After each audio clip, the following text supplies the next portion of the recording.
Hello. I hope you're off to a good start of the week. I hope your Super Bowl team won, your favorite team won yesterday, and that you had a great weekend. Thanks for spending a few minutes with me. Thanks for checking out my video. I appreciate it. Today, I want to talk about a recent article from Jimmy Burgess at Inman, and it was an article over the weekend, and well, I may not 100% agree with every point in it, but it's a very useful and it's a really good article, and I love Jimmy's work. So let me give you a quick look at what the article looks like. Here you go. This is Jimmy's article right here. And the name of the article is 7 Real Estate Strategies That Died in 2024, but Agents Keep Doing Them.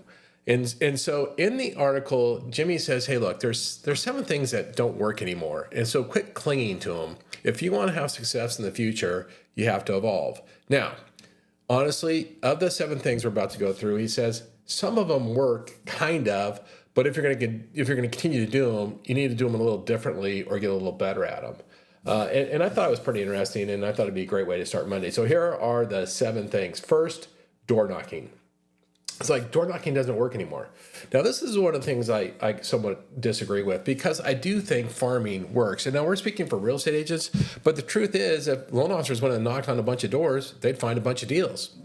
That's the truth. We don't want to do that, but real estate agents do it. And I think the people that actually create a farm are fairly successful. Now, what Jimmy says is, look, it's super inefficient. People don't answer their door. It's much better to connect with people on social media. It's much more productive. So he says, stop door knocking. Number 2 is setting traditional just listed, just sold cards. And he's right. He goes, if you're just sending the same postcard, nobody even, like, if you're like me, you go straight from the mailbox to the trash can, and it's just trash, trash, trash, trash, trash.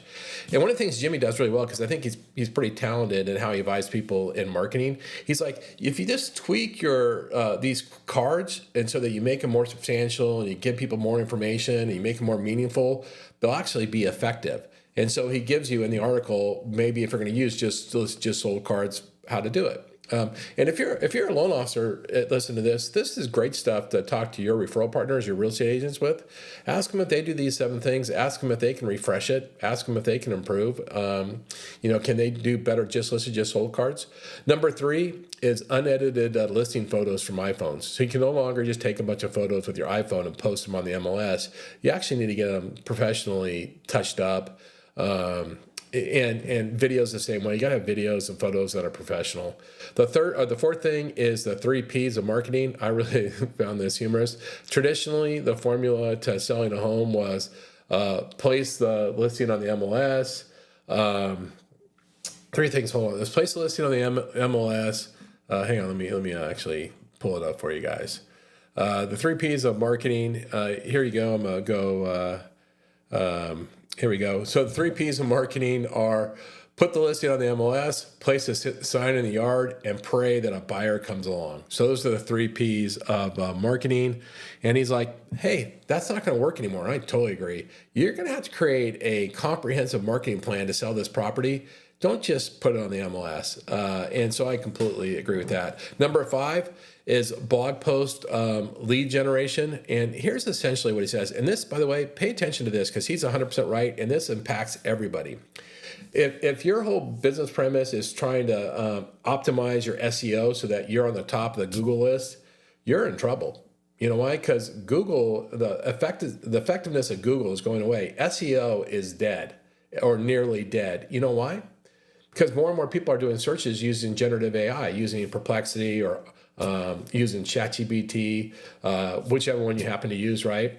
And they don't use SEO. Yeah, AI does not use SEO. Generative AI does not use it. So if that's how you're building your business, you're going to have to pivot to something else going forward. You're going to have to learn how to become the number 1 recommended agent in your area by ChatGPT or by Gemini or by Perplexity. That's what you're going to have to figure out how to do. And that's what he's saying right here, And then number 6, essentially, unprofessional buyer services. He's like, if you're a buyer's agent, you're going to have to not only have a lot of value, but you're going to have to communicate the value, and your clients are going to actually have to understand the value. And so he says being a professional agent is no longer, an option, which I totally agree with.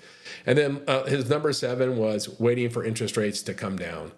And the fact is, people are buying and selling houses. You can't wait for interest rates to come down. They may or may not come down.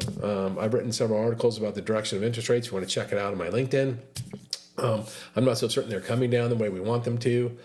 But the key thing here is, and the thing that I really resonated with me in Jimmy's article is, look, we should all stop, reflect, and measure. Meaning we should stop, we should reflect on what we're doing. Is what we're doing getting us what we want?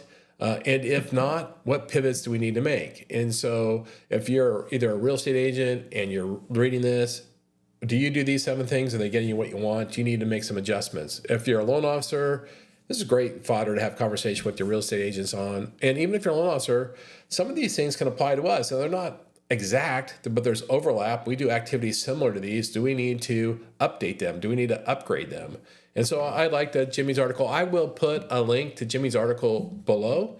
I also did a full LinkedIn review of this article this morning, so you can check out my LinkedIn review. On that review, I also did a link to the article. I hope you're off to a good Monday. I hope you had a great Super Bowl Sunday. I thank you for your time, and I look forward to talking to you again soon. Thanks.